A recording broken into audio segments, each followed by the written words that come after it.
And here with us today inside the International Space Station Flight Control Room, we've been talking about docking vehicles. We have another one soon to launch first before it docks, and that vehicle is the SpaceX Dragon. It is the first commercial space flight to ever to launch to the International Space Station. With it is carrying some special cargo, and that is some science. We love science. So here to talk with us today is Camille Eileen. She is the Space Station Assistant Program Scientist. Welcome, and thank you for joining us. Thank you, Amiko, for having me. Great. Well, first, before we get into the science that's going up to the station and the science that's coming down, first just tell me a little about yourself. How did you get into this field? How did you come to NASA? Oh my gosh. I always had an interest in space and airplanes ever since I was a child. So when I decided to study engineering, automatically, aerospace engineering came to mind. So I have several degrees in aerospace engineering, a bachelor's degree from Howard University, and a couple master's degrees in mechanical and aerospace engineering. And I've been at NASA for about 10 years. I've spent also six or 7 years at Department of Defense working on ballistic missile engineering. Okay, great. So when you first came to NASA, did you immediately start in the station science program No, when area? I first came to NASA, actually I started at Kennedy Space Center Okay. over a decade ago, doing space lab processing for this back in the day for the space shuttle. Then I've worked at headquarters during the early days of exploration, and then I came to Johnson Space Center 6 years ago, where I served as the Orion crew module test and verification manager, and now I'm in the ISS Program Science Office. Great. Welcome. Well, we're very, very glad to have you here. Thank you. So let's go ahead and talk about that SpaceX Dragon. So there's something special about it, and that is that it's not just that it's the first commercial cargo, ship to go up, but the thing that's special about it is that it is a reusable vehicle. That's right. So it can bring stuff like science up, and it can bring stuff like science back, and that's very important. And can you explain to us what that's going to do as far as capability? Yes, the research community is very, very excited about this capability. As you said, we haven't had this capability, at least a down mass, we call down mass capability, since the space shuttle. So the SpaceX Dragon being able to demonstrate that it could return hardware and samples is an exciting thing for the researchers. And in addition, it has a cold storage capability that's going to be demonstrated, and that's going to be able to preserve samples that need refrigeration, and that's something we haven't had Okay, since great. Space So that's Shuttle. kind of like those biological samples that we hear about. They're taking the blood and urine samples and all that sort of stuff. I know we have the energy experiment, and they've been taking those samples, recently, and so those would come down on that as well, and they would be preserved. So that's good. So let's talk about some science that's going up. This is really exciting because what I understand, we have some students that are sending, and this is from 5th grade to college age. So students, there are sending like 15, I think, different participants are actually sending their science experiments up to the space station. Can you tell me a little about that program and Yes. how we... The students designed 15 experiments that will be going up on the SpaceX Dragon. And these, as you said, range from 5th graders to college level students, which is very exciting, designing these kind of experiments. Sure. They were selected from almost 800 proposals that came from around the United States.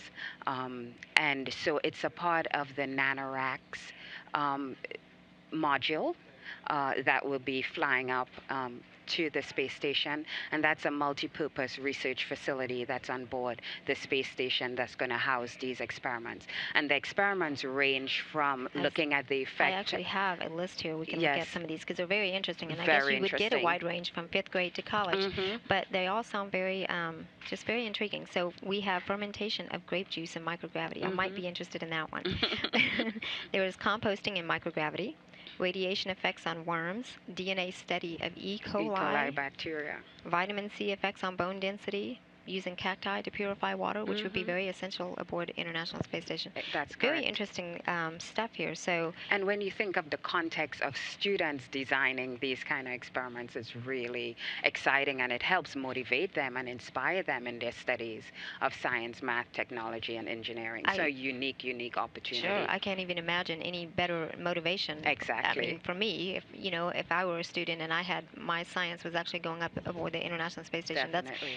far better than my little science project that I had up in that room of that day. So speaking of those science projects and stuff, we have so we are going to be bringing back some science and some hardware, and so let's talk about one of them. I know I've actually seen a lot of this taking place on the last expedition and this expedition as well.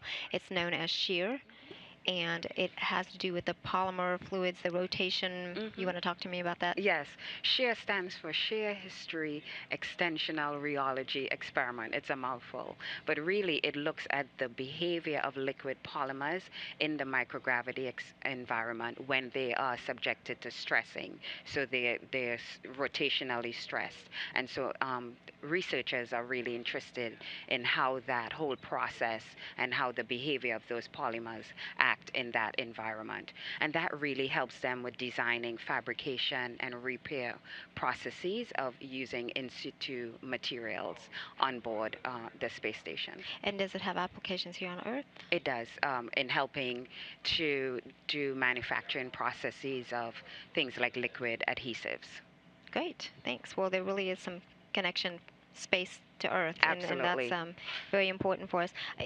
There's another one that's coming down, and this one I am just completely enthralled by it. I mean, I'm just very intrigued by it, and it's the plant signaling. So tell me a little about it, because it's talking about how plants grow and how we can basically re-engineer a plant's basic genetic on how it grows. We can tell it how we want it to grow, and that's just amazing. We're redesigning evolution almost. So and tell we me, do that on the ground actually, but in the microgravity environment, researchers are looking at the molecular mechanisms that plants use to respond to the changes in their environment. Sure. And as you said, that helps them design plants or really select plants that would withstand long duration spaceflight and the microgravity environment. Yeah, and so when I'm thinking about those science fair projects that we had back in the day, the one I always remember because everyone did it, the one that they did it the night before, those plants with the that with the light, cut it because they wanted to see which way the plants grew toward the light or that sort of thing. But so with the environment in space, it's not necessarily looking at light; it's looking at other things like so what we don't understand how plants grow on the ground, or we kind of take it for granted, is that the roots, because of gravity, grow down. So that's their sensing to go down in the downward vector, and then the leaves go up towards the light. In microgravity, of course, we don't have a down. the gravity. So researchers are looking at different stimulus that would allow the plants to grow. And of course, plants are a great food source for long duration space flight. So it's a really critical investigation. Sure, very important.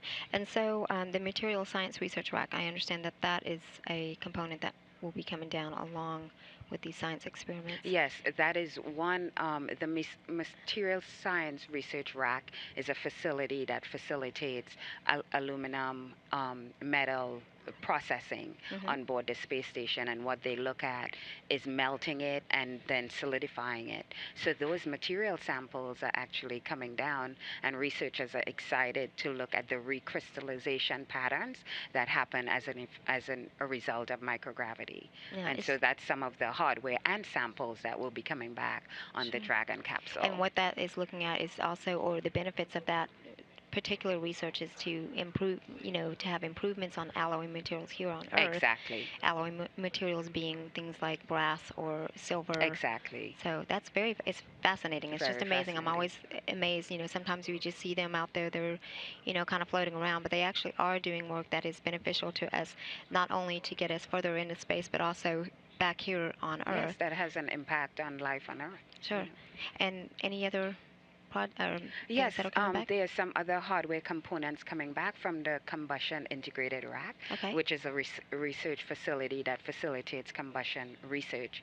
We also have some double cool bags coming back. So it's a very exciting time for researchers, so that they can get their research back on the ground and continue the analysis of all these investigations. Great. Well, thank you so much for all the information. This is very exciting news. We are looking forward to that SpaceX launch, and hopefully it'll get up there, it'll dock, and then it'll return all that good stuff back to us and here on Earth, and you guys will have lots to look into and help improve our world here on Earth. Again, thank you so much for coming out. Thank you for having me.